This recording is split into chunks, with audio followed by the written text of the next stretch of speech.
Vigile de l'âme, de la foule à la rencontre. Méditation sur l'appel de Dieu et la naissance de la vie. Imagine une foule immense. Des visages, des pas, des histoires, des douleurs silencieuses, des espoirs aussi. Certains marchent vite, d'autres avancent lentement. Certains parlent, d'autres restent perdus dans leurs pensées. Cette foule, c'est l'humanité. Elle existe biologiquement, psychiquement, historiquement.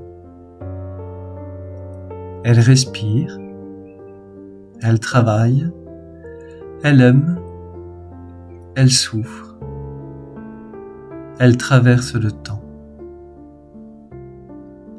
Mais au cœur de cette foule, il y a aussi quelque chose d'invisible, un appel, comme un mouvement intérieur, comme une attraction.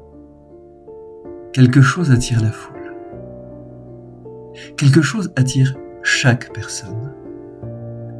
Comme si, au fond de l'âme humaine, existait une orientation secrète, une direction, une promesse. L'homme marche souvent sans savoir pourquoi, mais il marche.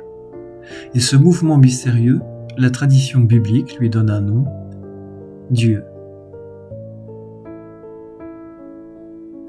Dans l'évangile de Jean, le Christ prononce une parole décisive. « Quand j'aurai été élevé de terre, j'attirerai tous les hommes à moi. » Tous. Pas quelques-uns, tous.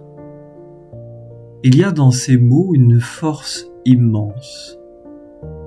Dieu attire, non comme une contrainte, non comme une violence, mais comme une lumière attire le regard, comme la mer attire le fleuve, comme la vie attire la vie.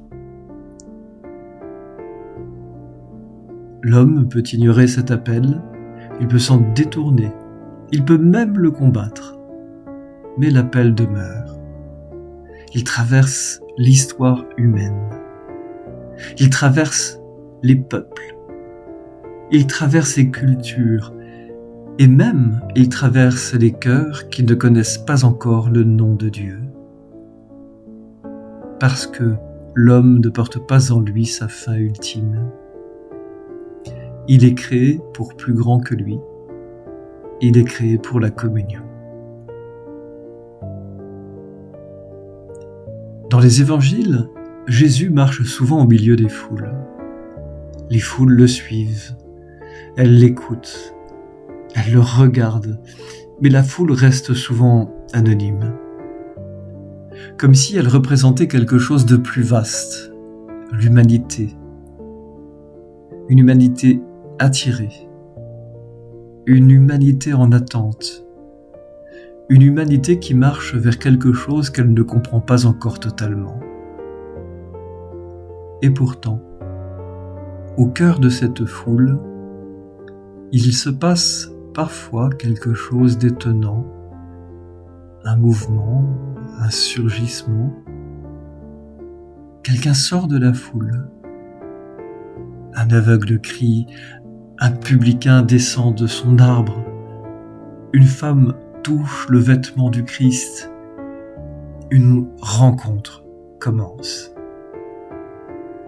La foule est toujours là, mais soudain, une relation naît. Il y a un moment mystérieux où l'appel devient personnel. La foule marche, mais soudain, quelqu'un entend son nom. Quelqu'un comprend. Quelqu'un ose s'approcher. L'Évangile nous montre ces moments. Jésus dit « Zachée, descends vite ». Il dit « Marie ». Il dit « Bartimée, que veux-tu que je fasse pour toi ?»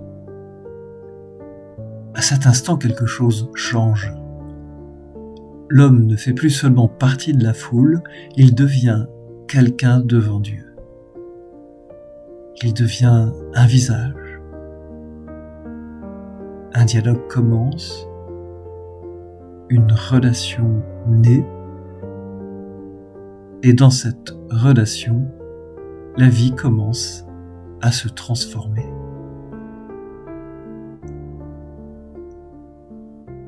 Pour contempler ce mystère plus profondément, tourne-toi vers une image inscrite dans la création même. Observe la naissance de la vie humaine. Des millions de spermatozoïdes portés par un élan vital convergent vers l'ovule. Ils sont attirés, ils se dirigent vers un centre, vers une origine, vers une promesse. L'ovule attend, actif en sa maturité, prêt à accueillir l'union, mais la rencontre n'est pas collective. Elle devient unique, personnelle. Un seul, ou parfois deux, parvient à franchir le seuil, à s'unir pleinement. Et alors la vie commence. La vie véritable s'allume. Cette image ne dit pas les autres, elle ne les efface pas non plus. Elle révèle une dynamique éternelle. L'attraction universelle vers le centre divin, où seul le lien intime accomplit l'être. Comme la foule converge vers le Christ, seuls ceux qui entrent en relation réalisent pleinement leur vocation. Les autres demeurent en attente, portés par le mouvement des premiers, attirés vers cette union salvifique. La vie naît toujours d'une rencontre. La vie commence lorsqu'un lien se forme, lorsqu'une relation devient réelle. Dans l'Évangile, certaines rencontres deviennent visibles. Elles sont racontées, elles sont proclamées, elles deviennent des signes. Bartimée retrouve la vue. Zachée change de vie. La femme hémorroïs est guérie. Ces rencontres deviennent publiques, elles témoignent, elles annoncent quelque chose, elles révèlent que la vie véritable se donne dans la relation avec le Christ. Mais ces rencontres visibles ne sont peut-être que la surface de quelque chose de plus profond, car Dieu agit aussi autrement. Il existe des rencontres que personne ne voit, des rencontres silencieuses, des rencontres que le monde ignore.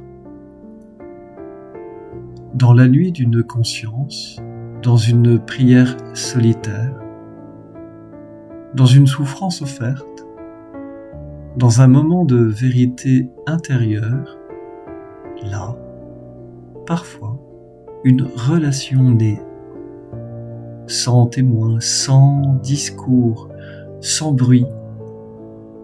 Une âme rencontre Dieu et personne ne le sait. Même l'histoire ne l'enregistrera pas.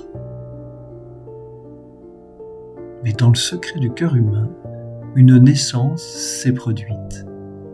Et cette naissance peut transformer toute une vie. Les grands mystiques savent cela. Ils savent que certaines rencontres avec Dieu ne peuvent pas être racontées parce que les mots sont trop petits, parce que le mystère est trop grand. Alors, le silence devient nécessaire, non pas un silence de peur, mais un silence de respect, un silence d'adoration. Car lorsque Dieu touche une âme, ce n'est pas toujours un événement spectaculaire. Parfois, c'est simplement une lumière, une paix, une certitude intérieure, et cette certitude transforme l'existence. Mais cette histoire ne concerne pas seulement la relation entre Dieu et l'âme, elle concerne aussi les hommes entre eux. Car nous ne vivons pas seuls. Nous vivons dans la foule. Et dans cette foule, certains deviennent des témoins, des médiateurs, des porteurs de lumière. Les saints ont toujours joué ce rôle. Ils n'ont pas remplacé Dieu, mais ils ont montré le chemin. Ils ont rendu visible ce qui est invisible. Ils ont manifesté la rencontre possible. Et ainsi, leur vie a attiré d'autres vies.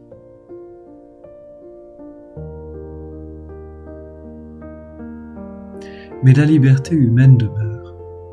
L'homme peut répondre à l'appel ou le refuser. Il peut accueillir de lumière ou s'en détourner. La tradition chrétienne parle même d'une possibilité terrible, celle d'un refus définitif. Un refus qui se ferme à la rencontre, un refus qui choisit l'ombre, un refus qui refuse la relation. Ce mystère existe, il appartient à la liberté, mais il n'efface pas l'appel, car Dieu continue d'attirer toujours, jusqu'au dernier instant. Et c'est pourquoi l'histoire humaine reste ouverte. Parce que nous ne savons pas quand une rencontre peut surgir, parce qu'une âme peut se tourner vers Dieu dans le secret, parce qu'une conversion peut naître dans la nuit, parce que la grâce agit souvent là où personne ne regarde.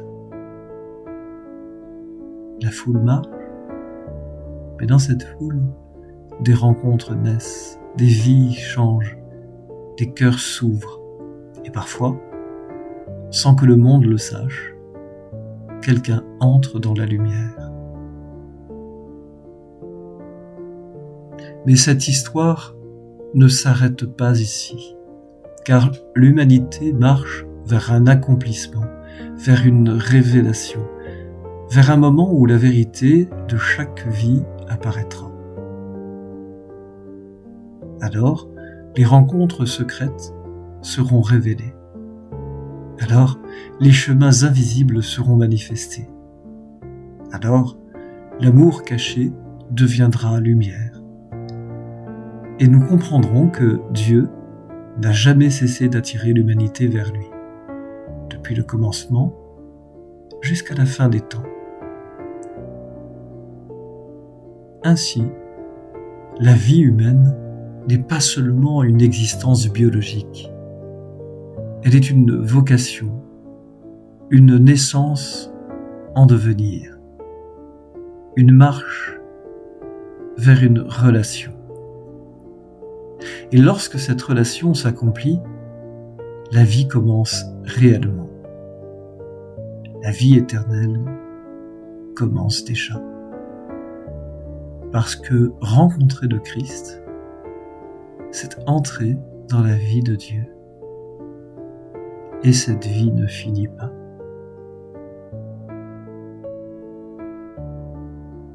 Alors peut-être que cette méditation nous invite simplement à une chose, sortir de la foule. Non pas en quittant les autres, mais en devenant une personne devant Dieu, un visage, un dialogue, une relation. Car la foule existe, mais la vie commence lorsque quelqu'un entend son nom. Et peut-être que cette veille intérieure est dans une réponse à l'appel. Peut-être que cette recherche est déjà une marche vers la rencontre. Car Dieu attire toujours dans le silence dans la lumière, dans l'histoire, et au cœur même de la foule humaine, il continue d'appeler. Et peut-être qu'au moment même où ces mots s'achèvent, quelqu'un, quelque part, entre dans la vie. Amen.